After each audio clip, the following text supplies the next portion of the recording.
Assalamualaikum warahmatullahi wabarakatuh. Selamat pagi semuanya para hadirin yang sudah hadir di IG Live pada pagi hari ini. Hari Minggu biasanya ini semuanya banyak yang masih santai-santai, tapi luar biasa sekali buat yang sudah hadir pada pagi hari ini. Nanti kita akan ngobrol-ngobrol, insya Allah berfaedah. Saya dengan Dr. Gendisya Damarinda Alfiana, bisa dipanggil dengan Dr. Gendisya. Saya di sini mewakili La Familia Jogja sebagai co-founder komunitas parenting La Familia Jogja yang selalu rutin untuk memberikan edukasi-edukasi ataupun sebagai teman berbagi para keluarga di Indonesia dengan topik-topik parenting, kesehatan, pendidikan anak, dan pengasuhan anak. Nah, senang sekali ini saya juga profesinya sebagai dokter dan health educator di @gendisya. Jadi hari ini saya yang akan memandu acara IG Live-nya dalam 1 jam ke depan bersama dengan beruntungnya bisa berkolaborasi dengan IDAI Jogja atau Ikatan Dokter Anak Indonesia, kemudian alumni Fakultas Kedokteran UGM, FKKMK UGM, kemudian juga nanti dengan bintang tamu kesayangan kita dengan Mbak Zaskia Adiameka atau kita akrab panggil dengan Bia. Nah, sebelum saya menginvite para narasumber kita pada pagi hari ini, saya mau menjelaskan dulu bahwa topik IG Live kita tentang isoman, yaitu isolasi mandiri. Seperti yang sudah diketahui oleh teman-teman, saat ini lonjakan kasus COVID sedang menanjak ya, sedang marak-maraknya menaik tinggi sekali, sedang kasus prihatin.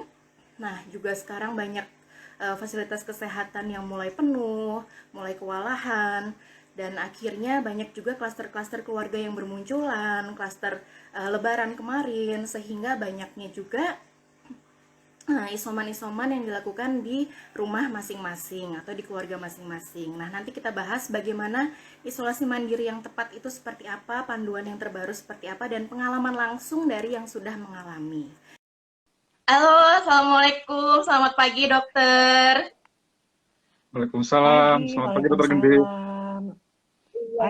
Selamat pagi Dokter Muslim, Dokter Ida, senang sekali nih. Bagaimana kabarnya dok, sehat? Alhamdulillah sehat. Alhamdulillah ya. Semuanya ini sudah hadir ya, dua narasumber kita dengan Dokter Muslim dan Dokter Ida. Saya perkenalkan dulu. Pertama dari IDAI Jogja diwakili oleh Dr. Ida Safitri Laksanawati, spesialis anak konsultan. Beliau adalah dokter spesialis anak konsultan infeksi dan penyakit tropis di RSUP Dr. Sarjito di Jogja dan merupakan dosen di FKKMK UGM juga. Gimana dokter kesibukannya saat ini? Ya, seperti teman-teman yang lain ya, kita kayak siaga 1 dengan lonjakan kasus COVID ini. Ya, mudah-mudahan semuanya sehat. Gitu. Amin, dokter, kita doakan sehat selalu. Ya, ini saya perkenalkan dulu narasumber kita yang berikutnya adalah dengan Dr. Muslim Kasim, MSc, spesialis THT-KL. Beliau adalah dokter spesialis THT dan juga aktif ya dok ya menjadi relawan edukator COVID-19 di Instagramnya @dr.muslimkasim. Jadi semuanya pasti yang biasanya sudah mengikuti Instagramnya beliau pasti sudah hafal banget nih dengan kegiatannya Dokter Muslim yang selalu aktif untuk mengedukasi kita agar kita aware terhadap COVID. Gimana dok sekarang kabarnya? Kesibukannya di rumah sakit di Lampung ya dok ya sekarang? Di sini kesibukannya ya rumah sakit biasa, terus ya masih ngajar juga di kampus ya lewat online tapi ya tergendis. Masih sering mengajar di Universitas Malahayati juga ya dok ya? Masih Dokter Gendis. Alhamdulillah masuk juga. Assalamualaikum. Waalaikumsalam. Assalamualaikum. Alhamdulillah, senang banget nih dia bisa bergabung dengan kita semua di sini. Ini memperkenalkan diri lagi juga ya, mungkin untuk follower-followernya dia belum kenal kita semua yang di sini. Saya dengan Dokter Gendisya dari La Familia Jogja, ada Dokter Muslim Kasim dari @Dr. Muslim Kasim, kemudian ada Dr. Ida Safitri dari @IDAI Jogja. Nah ini Bia adalah pastinya kita semua juga sudah tahu ya, public figure dan seorang keluarga dengan survivor COVID-19. Nanti kita ngobrol-ngobrol lebih banyak ya Bia. Gimana nih kabarnya Bia sekarang? Boleh, siap. Alhamdulillah semuanya udah sehat, jadi udah tenang, udah bisa bernafas. Alhamdulillah. Alhamdulillah, seneng banget nih bisa ngobrol-ngobrol bareng di pagi hari ini, hari Minggu. Semuanya biasanya kalau kemarin-kemarin hari Minggu mungkin pada santai-santai, di sini kita ngobrol yang bermanfaat, berfaedah dulu supaya bermanfaat untuk orang banyak ya Bia ya. Yes. Oke, jadi sebelum kita mulai juga untuk IG Live-nya, mungkin di sini banyak teman-teman media yang menonton, banyak jurnalis. Jadi saya mohon apabila mau mencuplik atau mau mengambil bagian dari video kita, Instagram kita, mohon mengkonfirmasi dulu. Nah, kita langsung aja nih, mungkin udah nggak sabar semuanya yang nonton untuk ngobrol-ngobrol ya. Bia gimana nih Bia? Mungkin bisa diceritain nggak kemarin waktu pengalamannya dari awal itu kronologisnya seperti apa? Kemudian kagetnya kayak gimana pasti kalau nggak salah anak-anak dan suami yang positif ya Bia ya, tapi Bianya alhamdulillah negatif ya. Sambil menunggu Bia, kita ke dokter Muslim dulu ya dok ya. Siap-siap dokter Gendis. Ya, siap. Ini silakan dok. Ini kan seperti yang tadi saya sampaikan di awal ya, ini isoman sekarang lagi banyak sekali di teman-teman, di keluarga di Indonesia. Nah, masih banyak yang bingung juga dok, sebenarnya isoman itu bagaimana? Kemudian kategori-kategori isoman itu seperti apa? Kan ada yang kontak erat, suspek, kemudian ada yang positif tapi tanpa gejala, gejala ringan. Jadi sebenarnya seperti apa sih dok? Mungkin bisa memberikan sedikit paparan materi untuk kita semua. Baik, terima kasih dokter Gendis. Mengenai isoman ya dokter Gendis, jadi perlu kita pahami dulu ya bahwa isolasi mandiri ini kan sebenarnya adalah suatu strategi kita untuk memutus mata rantai itu dokter Gendis ya. Nah, isoman ini memang kita lakukan pada orang-orang dengan terkonfirmasi positif di rumah ya. Di era pandemi ini, orang-orang yang mengerjakan isoman dengan benar itu sebenarnya bisa kita anggap sebagai pahlawan itu dokter Gendis. Nah, sebab kan kita bisa bayangkan ya, misalnya kalau istri saya kena nih, saya positif, saya terpapar, kemudian saya juga nanti bisa misalnya menularkan kedua orang rekan kerja saya ya, masing-masing rekan kerja saya punya keluarga, ada anak, ada ini, akhirnya begitu cepat ya penyebarannya itu ya. Nah, apabila kita bisa melakukan isoman dengan benar, maka kita akan memutus mata rantai itu dokter Gendis ya. Jadi saya rasa orang-orang yang melakukan isoman dengan benar ini di era pandemi bisa kita anggap sebagai pahlawan pandemi semua ya, buat teman-teman dan saudara-saudara semua. Nah, kemudian tadi mengenai orang-orang yang perlu melakukan isoman itu dokter Gendis. Jadi perlu yang ada kriterianya. Jadi orang-orang yang terkonfirmasi positif itu adalah orang yang tanpa gejala atau bergejala ringan yang kita lakukan isoman. Apabila dia ada gejala yang berat, ya tentu harus dirawat itu dokter Gendis di rumah sakit. Berarti hanya untuk yang tanpa gejala dan gejala ringan ya dok ya? Ya betul sekali dokter Gendis. Ya. Atau orang yang kontak erat yang mungkin dia sambil menunggu, kan kadang PCR itu nunggu 1-2 hari ya. Jadi dia tetap melakukan juga isoman untuk menjaga supaya tidak terjadi penularan itu. Nah, kontak erat ini yang perlu juga difahami dokter Gendis, karena harus ada definisinya juga ya. Jadi kontak erat ini kan adalah orang-orang yang mempunyai riwayat kontak dengan orang terkonfirmasi. Nah, riwayat kontaknya itu bisa mungkin dengan sentuhan langsung itu dokter Gendis. Jadi kalau saya bersalaman atau saya berpelukan, berciuman ya itu kan kontak langsung ya. Kalau kiss bye nggak termasuk ya dokter Gendis. Kiss bye kalau jaraknya 6 meter kita kiss bye ya. Apalagi virtual nggak termasuk ya. Iya betul ya. Apalagi hubungan tanpa status yang bertepuk sebelah tangan ya nggak termasuk ya. Nah, jomblo pada mundur semua nih ngedengarnya. Nah gitu tergendis. Jadi kemudian orang-orang yang melakukan perawatan langsung tanpa menggunakan APD, ini juga dia termasuk kontak erat nih. Nah, lalu keluarga itu otomatis jadi kontak erat. Dokter Gendis, karena kan ya tiap hari bareng, mungkin tidur juga satu kamar ya, sehingga termasuk kontak erat. Nah, orang-orang ini yang nanti kita akan lakukan isolasi mandiri di rumah apabila dia ternyata tidak bergejala ataupun dia bergejala ringan. Nah, itu mungkin kurang lebih sih penjelasannya Dokter Gendis untuk isolasi mandiri ini sekilas. Oke. Mungkin kita ke Bia dulu, Bia bisa diceritain nih kemarin gimana kronologisnya, terus rasa kagetnya, pengalamannya gimana? Silahkan Bia. Ya, pertama-tama maaf tadi hilang sinyal dan ini hari Minggu, jadi anak-anak lagi heboh, jadi lagi ramai banget, jadi maaf kalau tadi banyak gangguan. Jadi gini, kalau ditanya seperti apa kemarin, jadi aku alhamdulillah dikasih amanah sama Allah buat ngerawat kemarin yang COVID total ada 5 orang. Pertama yang kena Sibil kena karena kebetulan dia sekasur sama Syifa sama Kala. Jadi aku udah ngerasa nih kalau Sibil positif pasti tiganya juga positif gitu kan. Pas kita antigen aja ternyata udah positif kerang gitu kan. Nah Syifa kebetulan ada 1 hari juga tidur sama mamahnya di kamar atas gitu. Nah jadi Syifa, Sibil, Kala sama mamanya Syifa itu kena. Pas kena 4 orang, ditanya perasaannya sedih, panik, shock gitu kan. Sibil juga sempat nangis-nangis karena kan dia selama ini mempelajari bahwa dari sekolah corona itu yang harus kita hindarin, corona itu sangat berbahaya dan lain-lain. Corona yang ngebuat dia nggak bisa sekolah, tiba-tiba dia kena gitu kan. Shock banget, dia nangis, apa kita tenangin. Tapi pas dia tahu corona itu dia kenanya sama Syifa, sama Kala gitu kan, dia nggak sendirian, dia agak lebih rileks saat itu. Terus akhirnya pas kayak ada support sistemnya ya, ada support system karena barengannya yang dia gitu. takutin selama ini adalah ketika corona dia akan diasingkan, dia akan isolasi sendiri. Dan ngebayang nggak sih anak kecil harus isolasi sendiri, itu pasti kan berat banget buat dia. Nah makanya pas dia tahu kenanya sama adiknya sama sahabatnya, ya udah dia agak ngerasa lebih rileks. Yang aku lakukan pertama pas tahu mereka positif, aku langsung ke rumah sakit. Ke rumah sakit pertama untuk PCR. Padahal sih sebenarnya udah lihat antigen positif, aku juga harusnya nggak usah buang uang lagi untuk PCR gitu, karena emang udah sebenarnya ini udah positif gitu kan. Tapi pengen make sure banget ya. Lebih tepatnya karena panik kayaknya orang-orang kalau tahu positif antigen mereka langsung PCR gitu kan. Padahal tapi aku tidak merekomendasikan buat teman-teman kalau taunya udah punya gejala antigen sudah positif nggak usah PCR lagi, karena aku merasakan sekali aku dan keluargaku positif corona, yang paling mahal adalah uang untuk tes. Aku habis 10 juta lebih, hanya 10 juta lebih loh. Aku mungkin habis sekitar 15 itu juta. Berapa orang dia?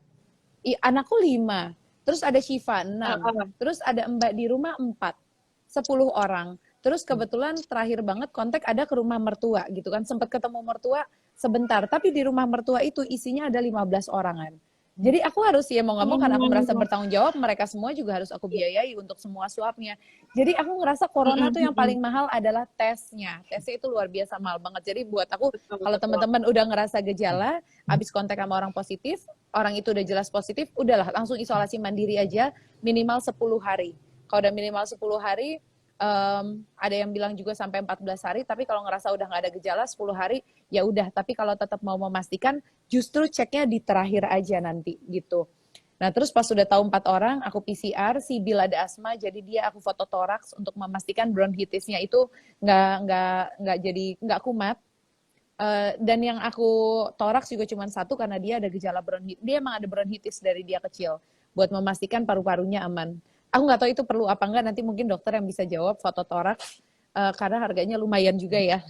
Terus ya betul Pia. Terus Sibil, Kala, Syifa, Mbak Ina semuanya itu hanya dapat vitamin D, vitamin C, sama zinc. Nah Sibil karena dia ada dari rumah sakit, karena aku langsung ke rumah sakit. Dari rumah sakit. Nah, terus kalau Sibil dia dapat antibiotik sama antivirus. Kenapa? Karena dia ada bronkitisnya itu. Tapi kalau nggak ada bronkitis, nggak ada penyakit bawaan, nggak dikasih apa-apa gitu kan. Aku konsul dokter. Terus setelah itu aku pulang ke rumah isolasi mandiri. Aku berani memutuskan isolasi mandiri karena kebetulan rumahku ini terdiri dari dua bangunan yang terpisah. Jadi belakangnya tuh dari dulu nih Mas Anung bangun rumah ini, aku pakai, lu ngapain sih bikin kos-kosan di belakang gitu. Jadi rumah utama 1, cuman 2 kamar. Nah kamar anak-anak itu di belakang, kayak kos-kosan. Kita keluar teras dulu, terus ada buat jemuran, jemur-jemur handuk. Nah di sebelah sana kamar lagi 2. Terus kata Mas Anu, nggak apa-apa, ini konsep rumah zaman dulu tuh begini gitu kan.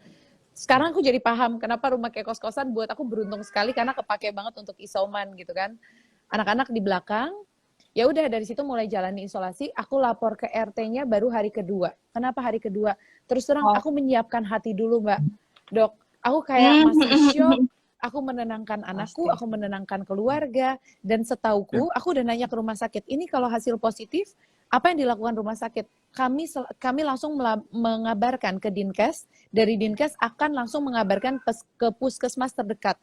Jadi tanpa kita lapor sebenarnya dari Dinkes, mereka udah lapor ke puskesmas itu langsung lapor ke RT. Nah RT-nya tuh malam-malam udah ngubungin keluargaku. Mbak Saskia ada yang positif ya, terus kok udah tahu dia, berarti emang benar rumah sakit udah mengabarkan gitu kan, dari dinas kesehatan juga udah ngabarin. Nah terus akhirnya aku baru konfirmasi ke RT-nya besok, Mas Anung yang hubungin, RT-nya bilang iya sebenarnya saya udah tahu, Terus akhirnya Satgas COVID datang ke sini, disinfektan. Setelah Satgas datang, terus datang petugas puskesmas. Keren banget sih. Jadi maksudku, Masya Allah, langsung datang petugas Prosesnya cepat puskesmas. berarti ya, Pia ya? Cepat dari ngabarin sampai semua petugas itu cuma 1 jam. Petugas puskesmas Wow. datang, memastikan kondisi semua pasien. Kalau Satgas COVID memastikan tempatnya isolasi mandiri friendly, karena ada dapur sendiri, ada toilet sendiri, ada udara terbuka mereka buat jemuran dan lain-lain, terpisah sama kami yang negatif. Terus puskesmas nanya kondisi, memberikan nomor darurat kalau ada apa-apa yang terjadi yang kita bisa hubungin. Ada nomor ambulans, nomor apa 24 jam khusus Satgas COVID. Terus dikasih tahu obat-obatnya apa aja dan mereka minta kontak tracking selama 14 hari kemana aja. Jadi aku di sini melihat bahwa Masya Allah ya, ternyata dari pemerintah daerah di Jogja juga udah luar biasa banget supportnya buat kita yang terkena. Dan tetangga yang aku pikiran mereka akan takut, mereka menjauh. Enggak dong, mereka keluar dari rumahnya masing-masing dari jauh. Terus mereka pada WhatsApp, semangat ya Mbak, sabar ya Mbak, apa segala Support macam. ya. Support, bahkan dari tetangga sebelah tuh pada, Mbak kita kirim apa ya ke Mbak Saskia, kita pada mau patungan nih, pada mau kirim sesuatu gitu kan. Jadi Masya Allah luar biasa. Nah, karena support keluarga luar biasa, tetangga sama support dari pemerintah daerah itu luar biasa, itu menguatkanku. Tapi di hari ketiga Mas Hanung kena juga positif.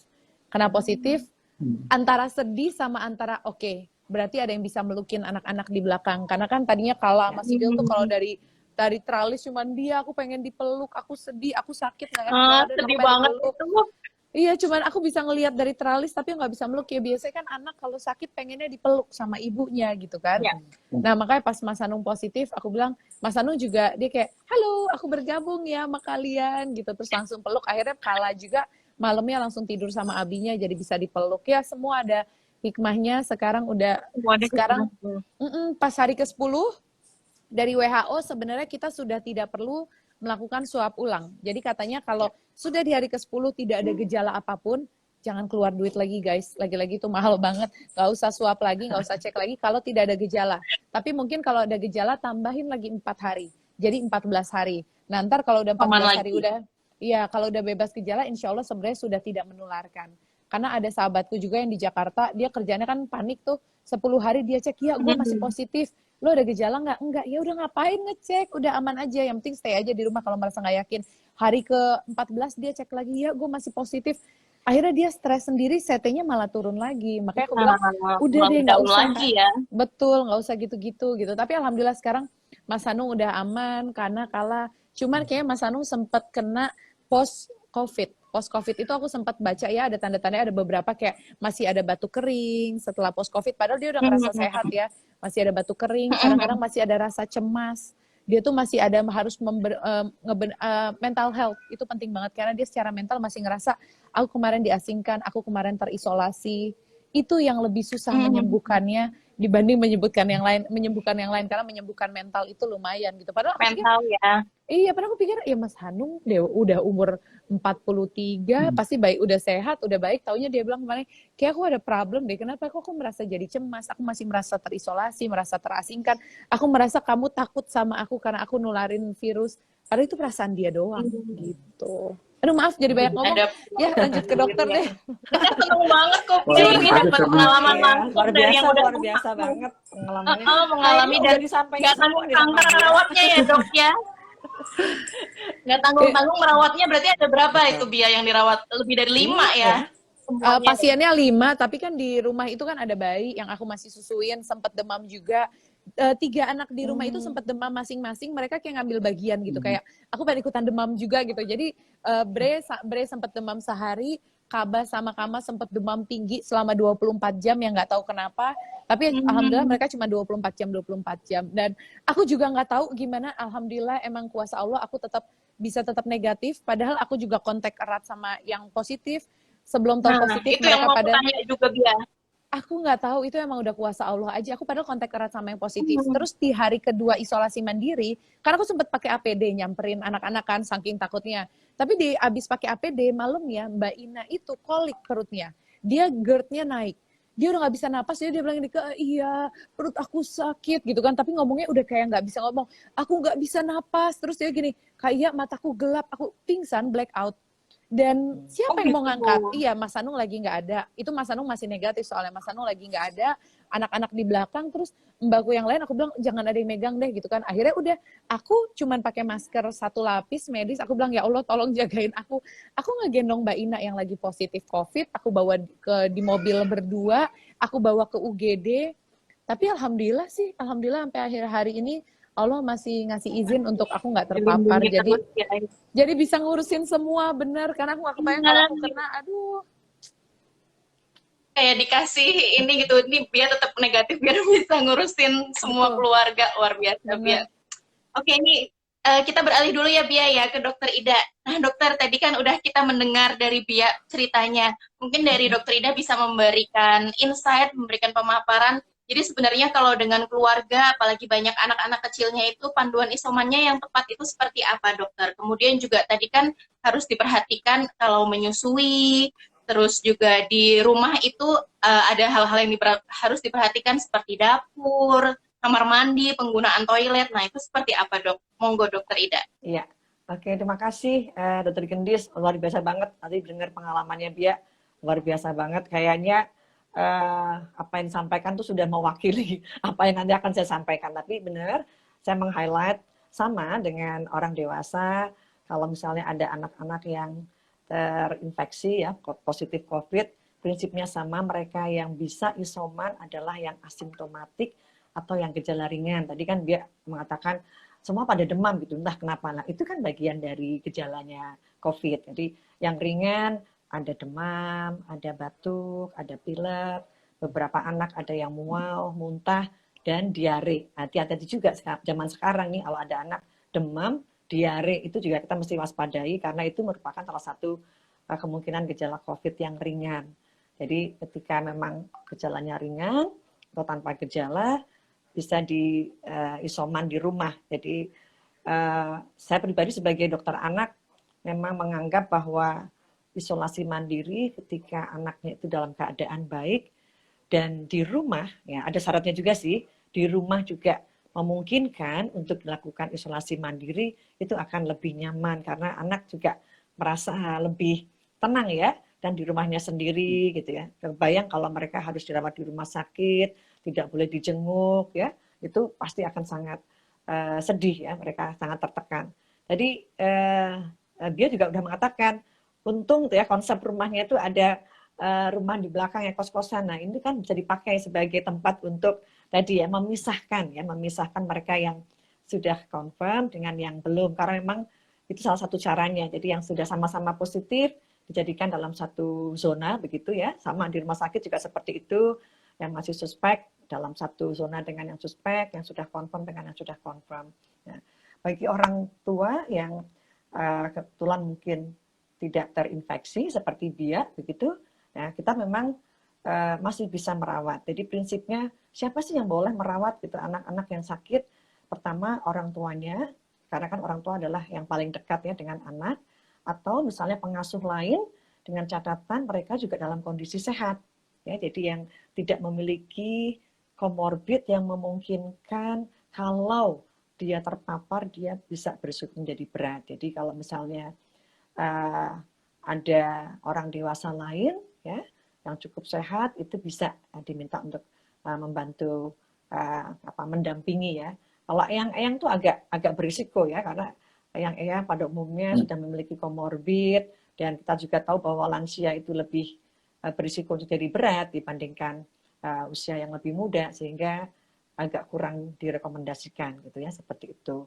Kemudian betul juga untuk mereka yang isoman itu setelah 10 hari dan tidak ada gejala, memang rekomendasi yang terakhir tidak perlu kita melakukan swab ulangan ya karena secara bukti ilmiahnya juga untuk mereka-mereka yang tidak bergejala atau gejala sangat ringan setelah 10 hari melakukan isolasi itu kopi dari virusnya gitu ya, load dari virusnya itu sudah sangat rendah dan itu sudah sangat kecil kemungkinannya untuk menularkan kepada orang lain. Tetapi memang harus tetap memakai prokes. Jadi tadi dia bilang bahwa alhamdulillah tidak terpapar itu luar biasa banget.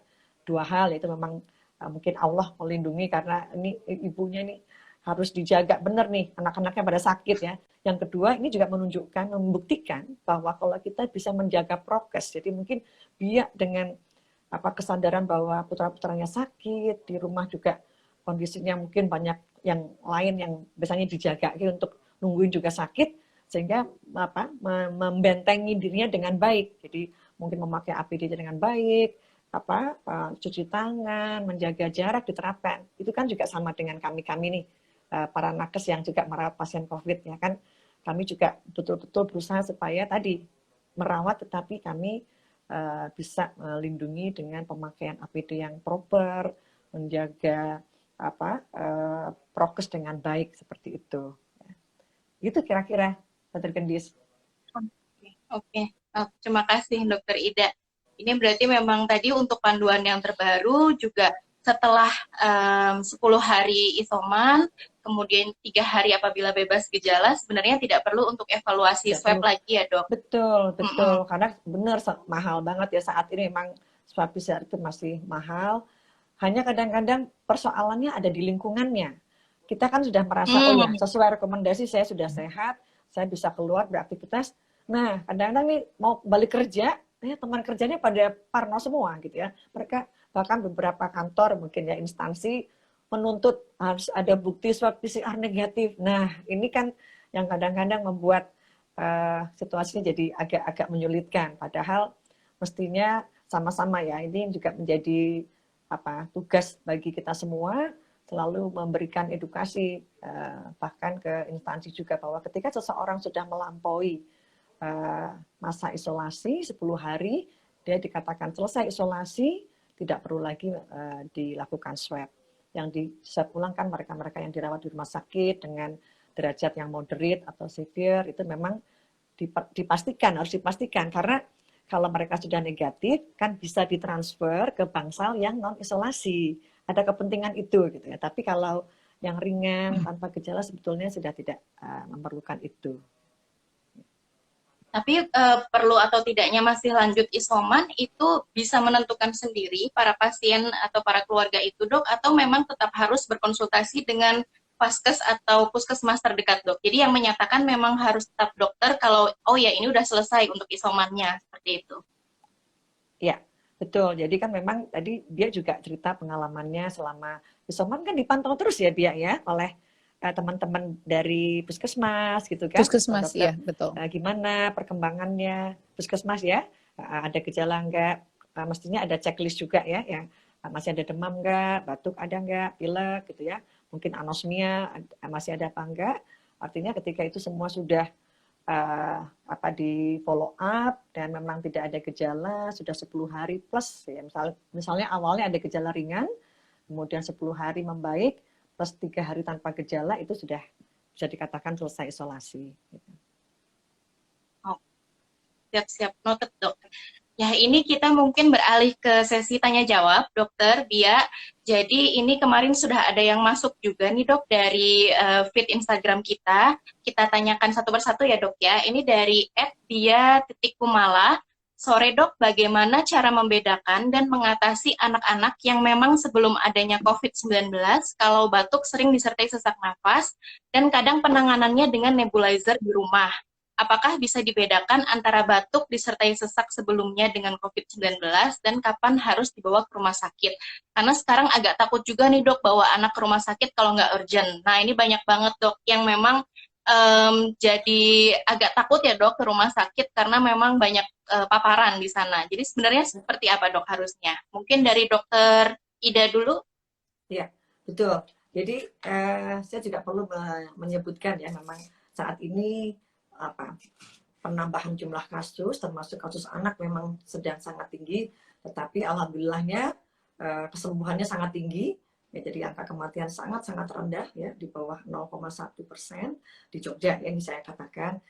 Nah benar sekarang ini menjadi agak sulit memang ya, kalau dulu kan kita anak saya lagi demam nih dok, ada batuk pilek mau flu gitu ya, udah ya terus ya udah pokoknya. Sekarang ini kita memang mau nggak mau harus menapis dulu, melakukan screening ini kemungkinan COVID atau tidak gitu ya, termasuk mereka-mereka yang memang sudah punya problem sebelumnya. Kayak tadi putranya dia juga ada kan yang ada asma. Nah, itu juga kita harus memastikan dalam hal ini memang bagian dari COVID ya gejalanya, atau asma yang sedang kambuh. Nah, mau nggak mau itu harus dilakukan konfirmasi ya. Jadi bisa menggunakan tadi kalau bergejala plus swab antigen positif sudah menyatakan terkonfirmasi begitu. Dan nanti juga dilihat ya pemeriksaan penunjang atau tambahan seperti foto ronsen itu juga akan membantu untuk mengetahui apakah ini ada proses yang melibatkan paru-parunya atau tidak ya. Karena kan kalau COVID itu yang paling banyak gambarannya adalah ke arah radang paru-paru atau pneumonia. Sementara kalau memang ini benar-benar murni karena asmanya ya mestinya tidak akan terlihat perubahan atau kelainan pada foto ronsennya. Ya, sambil menunggu dokter Ida, mungkin kita ke dokter Muslim. Tadi bagaimana apabila harus membawa anak ke rumah sakit atau keluarga ke rumah sakit, sedangkan takut banyak paparan di rumah sakit nih dokter. Perlu diingat memang bahwa rumah sakit memang salah satu tempat yang kita paling mudah tertular itu ya. Nah, sehingga untuk yang kira-kira memang perlu yang kita bawa untuk periksa ke rumah sakit ya. Mungkin tadi dokter Ida juga sudah menjelaskan ya. Tapi jangan lupa kalau untuk kasus-kasus kegawat daruratan ya tetap harus dibawa ya dokter Gadis ya, karena itu kan menyangkut juga keselamatan nyawa ya. Gitu. Jadi saya rasa memang sekarang agak lebih selektif kasus yang dibawa untuk ke rumah sakit gitu. Kemudian tadi sedikit juga dokter Ida tadi sudah menjelaskan cukup panjang lebar ya. Memang ya kadang kita agak sulit tuh membedakan secara klinis ya. Jadi yang bisa membedakannya adalah pemeriksaan swab ya. Swab ini bisa dengan antigen ataupun dengan PCR ya. Di mana kedua pemeriksaan ini memang ada juga masing-masing keunggulan dan kerugiannya ya. Kalau dari segi harga mungkin antigen lebih murah ya pemeriksaannya. Tapi untuk sensitivitas mungkin PCR dia lebih unggul itu. Nah, antigen ini tapi dia cukup bagus apabila kita bisa mengerjakan di waktu yang tepat, ya, karena pemeriksaan antigen itu kan memang dia memeriksa virus secara utuh itu, sehingga pada saat virus lagi tinggi-tingginya di tubuh itu dia paling bagus tuh. Nah, misalnya habis kontak ya 3 atau 5 hari setelah kontak itu, atau pas lagi sedang bergejala yang cukup berat, diperiksa antigen itu cukup bagus. Nah, sehingga tadi dikatakan dokter Ida ya, apabila pasiennya memang bergejala, kemudian antigennya sudah positif, maka sebenarnya nggak perlu dilanjut lagi ke PCR, itu dokter Gendis sudah bisa kita diagnosis dan kita manajemen sebagai orang terkonfirmasi COVID positif gitu. Nah, PCR agak berbeda karena dia yang diperiksa adalah materi genetik. Nah, karena materi genetik itu dia cukup sensitif tuh, sehingga mungkin dari awal-awal terkena sudah bisa terkonfirmasi. Nah, kemudian karena saking sensitifnya tapi ya, di saat dia masa penularan sudah tidak ada lagi ya, artinya virus yang tidak utuh pun, virus yang sudah ya biasa kita sebut sebagai bangkai virus ya, fragmen-fragmen virus itu juga masih terbaca positif di PCR. Nah, sehingga kadang malah bisa berlanjut sampai 3 bulan tuh orangnya udah sembuh, dia sudah nggak menularkan tapi masih diperiksa PCR masih positif itu. Nah, ini yang kadang kita salah kaprah ya, sehingga banyak keluar biaya seperti yang dikatakan biaya tadi ya, pemakaian pemeriksaan PCR itu yang sebenarnya tidak perlu. Nah, termasuk orang-orang yang masuk kantor kan masih banyak ya dokter Gendis sekarang kantor kok mensyaratkan PCR harus negatif dulu baru bisa masuk kerja gitu. Saya sering dapat DM gitu dari pasien tuh dokter Gendis, saya tanya aja, lah kamu digaji nggak kalau nggak masuk kerja? Dia bilang digaji dok. Ya udah kamu anggap liburan aja kalau gitu, saya bilang. Nah, tapi kalau sampai kamu nggak digaji, kamu dipotong, kamu harus protes gitu. Silakan bawa surat keterangan dari dokter bahwa Anda sudah lepas masa isoman dan langsung protes aja ke kantornya, karena itu nggak benar ya bahwa harus ada PCR negatif baru dikatakan dia sembuh gitu. Nah, mungkin gitu dokter Gendis, terima kasih. Tadi juga sudah banyak nih dok tadi yang tanya juga di kolom komentar live kita dari @agungwl dan beberapa lainnya tadi. Ya banyak yang menanyakan seperti itu dok. Jadi kalau misalkan setelah isoman sudah tidak ada gejala namun PCR masih positif, itu bagaimana? Sedangkan kantor harus meminta syaratnya PCR negatif seperti itu dok. Itu apakah bisa disiasati misalkan dengan dokter penanggung jawabnya memberikan surat kelayakan kerja atau bagaimana dok? Melepas masa isoman memang itu nanti otoritas dokter yang memeriksa, yang nanti dia akan menilai beberapa aspek, termasuk pemeriksaan itu kan termasuk cuma salah satu aspek aja ya. Jadi dokter akan menilai dari klinis, dilihat mungkin hasil pemeriksaan lab atau ronsen dan lain. Kemudian dokter akan menilai gejalanya, kapan muncul pertama kali, seperti apa, sudah berlangsung berapa lama, dan nanti akan diputuskan, oh berarti orang ini udah aman nih. Nah, dokter nanti berhak membuat tulisan itu untuk lepas masa isoman, dokter Gendis. Nah, ini nanti bisa digunakan untuk dia ke tempat kerjanya agar bisa kembali bekerja lagi. Nah, tapi kalau tetap kantornya tetap kekeh harus pakai PCR, ya selama dia gajinya masih dibayar, ya udahlah, anggap liburan aja, saya bilang gitu. Betul. Terus PCR-nya dibayarin, Iya. nggak masalah. PCR dibayarin, betul. PCR dibayarin ya. Nah, karena semuanya mayoritas bayar sendiri ya dok kalau isoman ya. Nah, betul. Ya, jadi catatan penting semua ya tadi teman-teman, tadi kalau misalkan memang dari kantor atau tempat bekerja mensyaratkan harus PCR negatif, bisa disiasati dengan meminta surat kelayakan dari dokter otoritasnya. Oke, nah ini kita beralih lagi nih, mungkin pengalamannya Bia gimana nih? Ada pertanyaan, saya Devi, domisili Sleman dari @devi_dentis. Pada saat isolasi mandiri di rumah, apakah dianjurkan untuk tetap harus selalu memakai masker setiap saat antara keluarga yang satu dengan yang lainnya?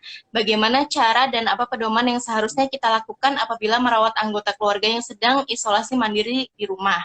Bagaimana penanganan buat Bumil, Buswi, dan Baby yang dalam satu rumah ada salah satu anggota keluarga seperti suami atau ortu yang positif COVID dan diharuskan untuk isoman? Nah, jadi selama di rumah kemarin gimana nih, Bia? Pakai masker terus kemanapun atau gimana?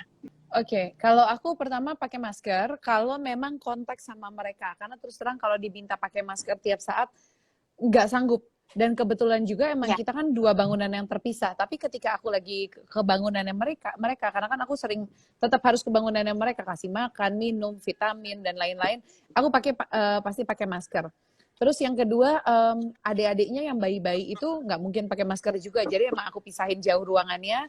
Emang adik-adiknya nggak saling kontak sama sekali. Mereka baru dadahan lewat jendela tuh udah hari ketiga, hari keempat ketika si kakaknya udah nggak ada gejala yang berat gitu kan. Terus menyusui juga sih, aku tetap nyusuin sih. Yang penting ketika aku lagi pegang si bayi, aku tahu kondisiku udah bersih, masker udah ganti. Kadang-kadang kalau aku dari belakang, dari tempat mereka, aku ganti baju dulu untuk nyusuin si bayi. Karena kan kita nggak tahu ya virusnya takutnya nempel di baju dan yang lain-lain. Kalau tidur gimana Bia kemarin? Kalau anak-anak waktu tidur nggak pakai masker berarti kan? Oh enggak, jadi anak-anak yang positif pun enggak aku suruh pakai masker setiap saat karena kan mereka di bangunannya di belakang gitu. Aku tidak membayangkan ketika emang anak-anak harus pakai masker gini. Oke, jangan dijadikan rumahku contoh karena rumahku emang kebetulan ini nggak di Jakarta gitu dan rumahnya emang ada dua bangunan. Kita pakai bangunan orang yang biasa. Ke rumahku di Jakarta itu cuma satu rumah, satu bangunan atas dan bawah. Sahabatku kemarin kena positif anaknya sama dia dan dia juga lagi menyusui. Terus aku nanya gimana nggak pakai masker nggak tiap hari? Pakai sih ya, tapi luar biasa sesek banget dan lain-lain. Kebetulan adik iparku itu ada yang tinggal di London.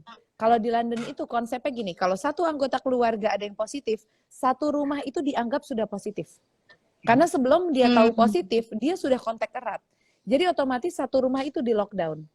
Jadi kayak kemarin temanku kena, dia kebingungan, gimana ya aku harus misahin aku sama anakku umurnya 5 tahun, karena kena dari sepupunya. Dia aku suruh di kamar sendiri, tapi dia nangis deh ini. Aku bilang, nggak mungkin kamu misahin anak 5 tahun sendirian di rumah. Terus kamu nyuruh dia pakai masker, suruh minum obat sendiri, makan sendiri, udah nggak mungkin. Sekarang aku bilang, kamu anggap aja satu rumah kamu udah kena. Jadi kamu lebih rileks, kamu lebih santai, kamu bisa ngurus, ya kamu yang pakai masker yang gedenya gitu kan. Ya udah akhirnya dia lebih rileks, dia menganggap oke, satu rumah saya karena ada yang positif, kita semua juga saya anggap positif dan saya anggap semuanya harus isolasi minimal 10 sampai 14 hari. Akhirnya ketika ngejalaninnya bareng-bareng ya alhamdulillah jadi lebih ringan. Cuman yang gede yang bisa kita hindarin adalah kita pakai masker, terus kita lebih ngejaga jarak, makannya jangan satu sendok satu piring bareng-bareng. Itu yang bisa kita hindarin, tetap dihindarin, jangan jadi konyol, jadi kayak nggak ada apa-apa banget, tetap harus dijaga. Cuman kalau anak yang kena jangan langsung dijauhin deh. Kalau anak yang kena harus kita rangkul, karena banyak loh yang anak kena, dokter bener. Anak kecil di Jogja juga banyak yang kena, nggak cuma Jogja, di seluruh Indonesia aku lihat kasus anak itu meningkat. Dan orang tua please jangan ketakutan, anaknya kena langsung kamu di kamar sendiri, jangan deket-deket, ngasih makannya kayak orang takut-takut, wah yang ada anaknya makin drop, itu makin sedih gitu. Oke, siap ya. Iya kebayang banget kalau misalkan dijauhin bakalan gimana daunnya si anak ya Bia ya. Mungkin dari Dokter Ida ada masukan atau tambahan? Iya, tadi saya juga sempat lihat itu ada yang nanya kalau rumahnya nggak besar, nggak ini. Nah, justru itu kan ada peran, tadi kan dia juga udah cerita, ada peran dari RT, RW, Dinas Kesehatan yang juga akan membantu. Apakah memang dimungkinkan untuk isoman ketika mereka tinggal satu rumah dan kamarnya mungkin sempit, tidak bisa terhindarkan anggota keluarga yang udah sakit dengan yang belum, itu saling berpapasan. Nah, yang seperti ini nanti biasanya akan ada saran dari tadi dari RT, RW atau Satgas. Biasanya entah yang sakit yang stay di situ, anggota keluarga yang lain yang mungkin belum sakit atau belum terpapar itu pindah ke tempat lain, atau memang yang sakit dirawat di shelter yang ada. Tapi memang ini ya sangat situasional ya satu dengan yang lain. Jadi antar keluarga kan tidak sama kondisinya. Nah ini makanya tadi kan pentingnya kita memahami siapa sih yang bisa diisoman di rumah gitu ya.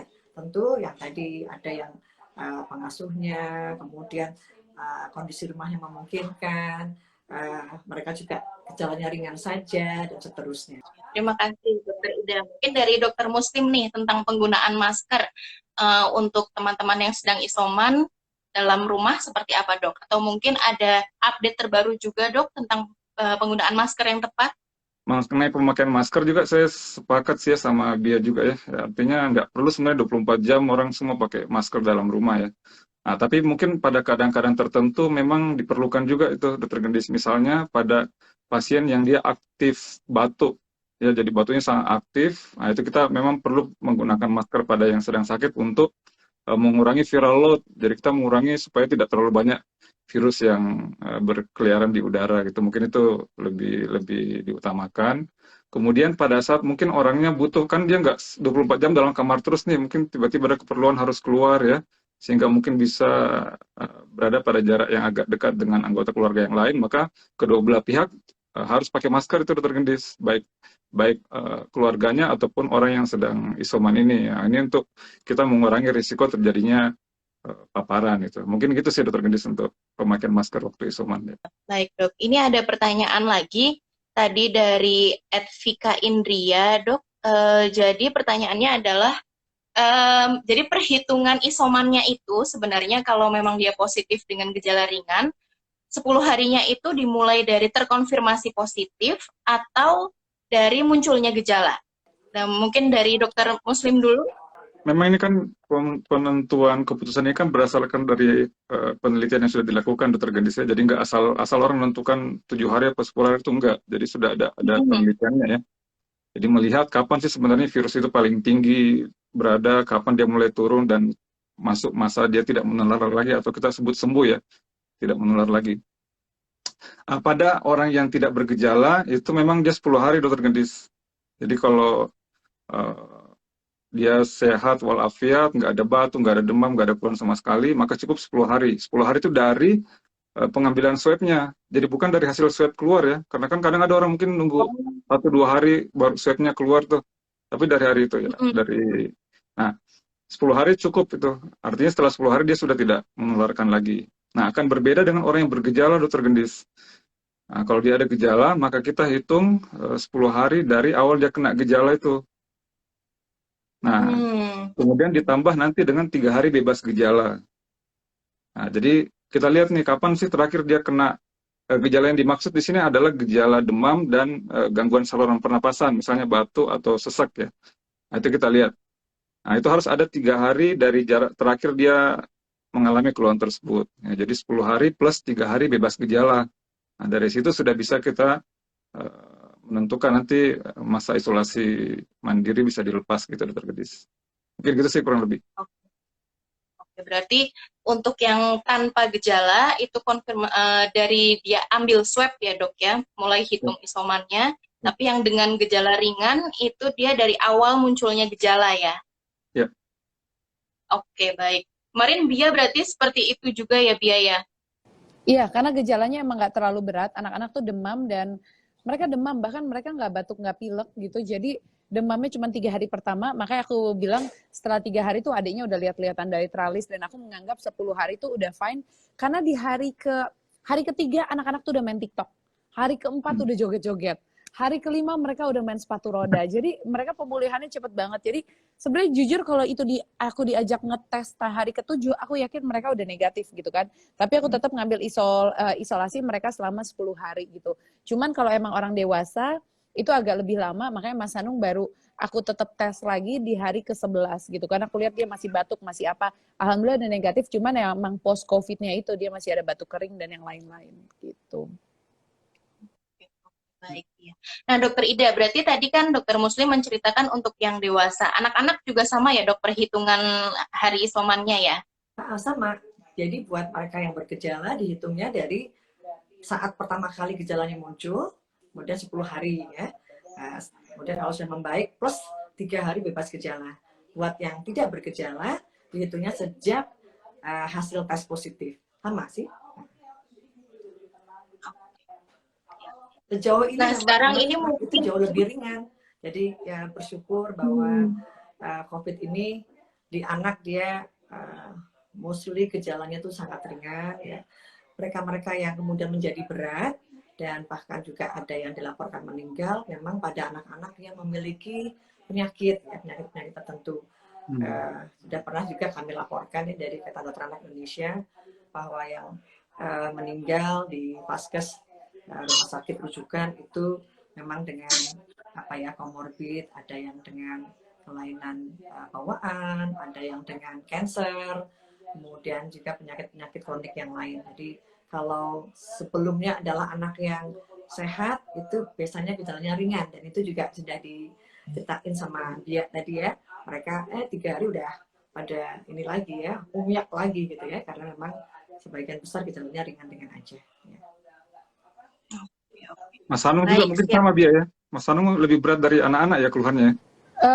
Jadi sebenarnya dia tuh ada asma ya, dia ada komorbid, dia tuh asma berat, bukan asma, dia bronkitis gitu. Berat, cuman makanya aku bersyukur, alhamdulillah dia udah vaksin dua kali gitu. Jadi kita yakin bahwa walaupun dia terkena, tapi menjadi ringan dan gak terlalu berat karena dia udah dapet vaksin gitu. Jadi buat teman-teman juga yang nonton, kan banyak juga nih yang bilang, udah vaksin tetap kena gitu kan, gak usah lah vaksin. Aku karena sudah mengalaminya sendiri, aku sama Mas Hanung merasa dia menjadi ringan, asmanya nggak kumat sama sekali, itu mungkin salah satunya karena udah vaksin gitu. Iya, benar, itu masih harus di-highlight tuh ya, harus di-highlight gitu ya, bahwa vaksinasi itu membantu sekali untuk memberikan kita kekebalan meskipun tidak optimum, tetapi menjadi lebih ringan gejalanya. Betul, itu yang aku sangat bersyukur. Antibodi yang didapat dari vaksinasi ya. Tuh. Jadi jangan dibalik ya. Orang jadi dibalik, tuh kan udah vaksinasi juga masih sakit lah. Enggak gitu kan. Ya, betul sekali Dokter Idani. Jadi pengingat juga ya buat teman-teman yang sudah mendapatkan kesempatan vaksin, ayo segera vaksin karena nantinya pasti akan menurunkan apabila memang terkena COVID, tapi gejalanya pasti lebih ringan ya, Dok ya. Yes. Oke, nah ini yang ditunggu-tunggu juga sama teman-teman. Jadi kalau misalkan sedang isoman itu, kita harus apa sih Dok? Apa yang harus dipantau? Apa yang harus dipersiapkan? Obat-obat apa yang harus kita konsumsi? Mungkin dari Dokter Muslim dulu, Dok. Ya, mungkin untuk ini sih teman-teman mungkin juga sudah banyak baca juga ya mengenai langkah-langkah pada saat isoman. Jadi tadi itu sudah dibahas juga Dokter Ida. Jadi usahakan ada kamar sendiri, ya kamar ini nggak sembarangan ya, dipilih yang kira-kira ventilasinya yang paling bagus tuh, bisa dibuka jendela lebar ya sehingga aliran udara bisa bagus. Kemudian usahakan selalu aktivitas itu dilakukan dalam kamar itu sedapat mungkin ya, kecuali yang terpaksa banget dia harus keluar, dan pada saat keluar ya dia harus pakai masker itu untuk menghindari tidak terjadi penularan pada saat dia keluar. Kemudian juga penting harus selalu jaga protokol kesehatan, ya nggak cuma bagi yang isoman, tapi keluarga yang di rumah juga harus selalu menjaga protokol kesehatan ya. Jadi selalu usahakan jaga jarak tuh. Misalnya nggak sengaja dia keluar, dia harus ngasih kode dulu nih ya, aku mau keluar ya. Jadi anggota keluarga yang lain jaga jarak dulu tuh. Nah, sehingga kita bisa meminimalisir terjadinya penularan pada saat isoman. Kemudian penting juga bagi yang isoman itu jangan lupa jaga kebutuhan nutrisi, karena ini yang paling penting saya rasa ya, karena kan kita belum ada obatnya tuh untuk COVID ya. Jadi memperbaiki nutrisi, dia harus makan makanan yang bergizi cukup, dia harus minum airnya cukup ya, paling enggak sehari kalau bisa 7-8 gelas ya. Kemudian ini juga penting ya, jadi memisahkan alat-alat makan, kemudian alat-alat mandi dengan anggota keluarga yang sehat ya. Kalau memungkinkan sih mungkin kamar mandi sendiri kalau memungkinkan ya. Kalau enggak maka diusahakan itu kamar mandi juga harus selalu dijaga kebersihannya. Apabila orang yang sedang isoman habis pakai ya didesinfektan dulu, dibersihkan. Yang sakit terakhir Kemudian, ya dokter Muslim. iya, sakit kalau bisa Giliran terakhir yang dok. terakhir. Ya, kalau bisa yang sehat dulu, benar dok. Nah, ini untuk sangat memudahkan kita untuk menurunkan risiko tersebut. Ya. Nah, kemudian juga mungkin penting dokter Gendis, artinya dipantau ya. Jadi anggota keluarga yang sehat nanti dipilih yang kira-kira yang usia muda yang paling sehat itu yang nanti akan memantau keluarganya yang isoman. Jadi dilihat tuh dari gejala-gejalanya dan silahkan nanti melaporkan ke layanan kesehatan terdekat atau ke dokternya atau mungkin lewat telemedicine juga bisa tuh. Ya, gimana perkembangan keluhan-keluhan orang yang sedang isoman ini. Ya, dari demamnya dilihat, kemudian mungkin ada sesak apa enggak, batuknya tambah berat enggak, ya. Nah, kemudian alat yang mungkin perlu juga selalu ada itu pengukur suhu dan ini ya, pulse oximeter dokter Gendis, karena kita perlu mantau saturasi oksigen dari orang yang sedang isoman. Apabila ternyata dia turun sampai di bawah 95, ini harus menjadi kewaspadaan ya, untuk segera dikirim ke rumah sakit untuk mendapatkan bantuan oksigen ya. Saya rasa itu sih kurang lebih dokter Gendis yang perlu dilakukan ya untuk yang isoman. Mungkin nanti dokter Ida yang menambahkan ya. Ya, silakan dok. Jadi untuk pengecekan suhu, pengecekan saturasi itu memang harus setiap waktu apa sehari hanya dalam jam-jam tertentu. Silakan dokter. Ya, jadi kalau suhu sebaiknya itu harian dan dalam satu hari kita usahakan 2 kali pengecekan, pagi dan sore.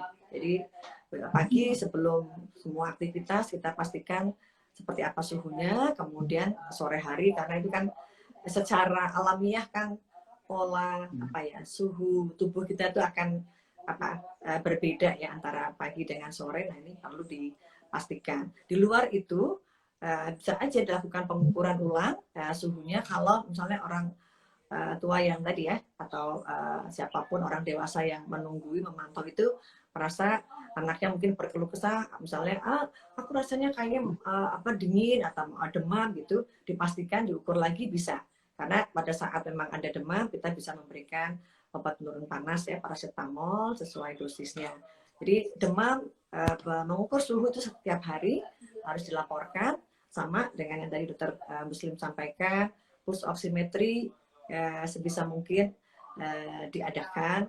Nah kalau untuk anak salah satu tanda kewaspadaan adalah kalau misalnya ada nafas yang sesak atau misalnya nafasnya kelihatannya kok kayak dadanya ada tarikan gitu ya dinding dadanya atau ini cuping hidung ya dia bernafas dengan terlihat cuping hidungnya kembang kempis begitu atau kalau misalnya orang tua bisa dipandu untuk mengukur laju nafas anak kalau di bawah 1 tahun itu laju nafasnya di atas 50 kali per menit itu berarti sudah tanda-tanda dia nafas cepat ada sesuatu yang tidak bagus gitu ya. Nah seperti itu bisa dilaporkan kepada tadi mungkin satgas atau dokter yang memang memantau selama masa isoman gitu. Oke, mungkin kita aku coba ambil alih dulu. Saya biasa jadi moderator. Ini mungkin ini kan udah jam 11 juga.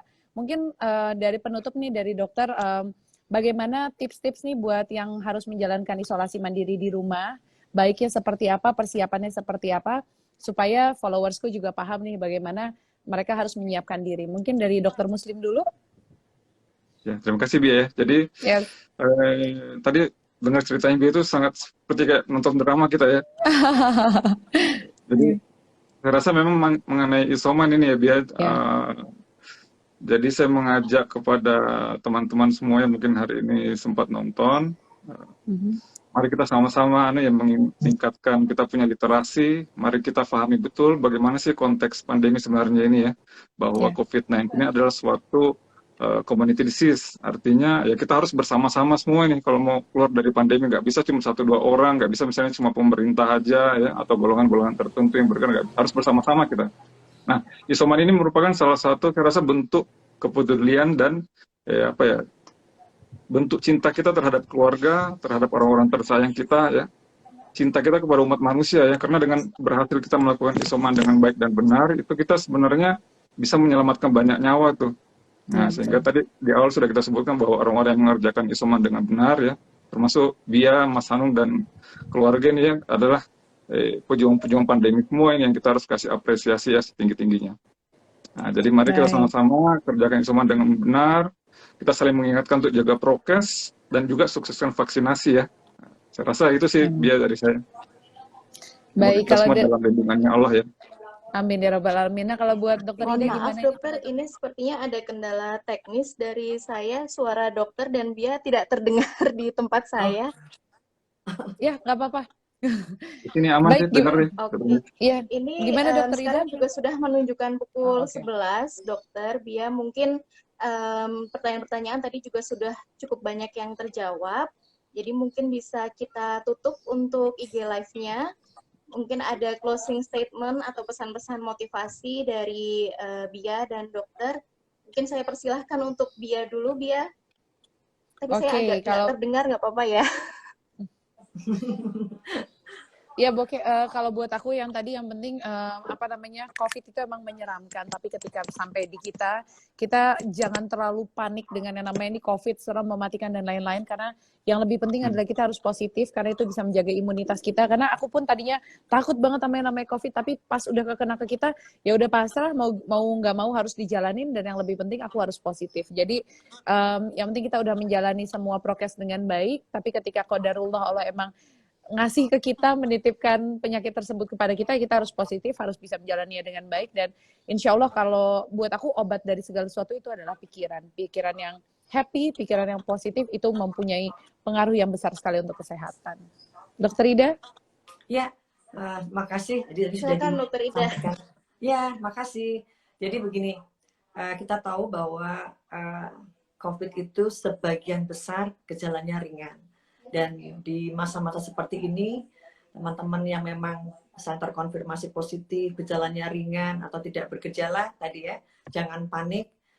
Kita pastikan bahwa kita melakukan isolasi demi untuk kita sendiri dan juga untuk tadi ya keluarga, teman-teman, ya saudara.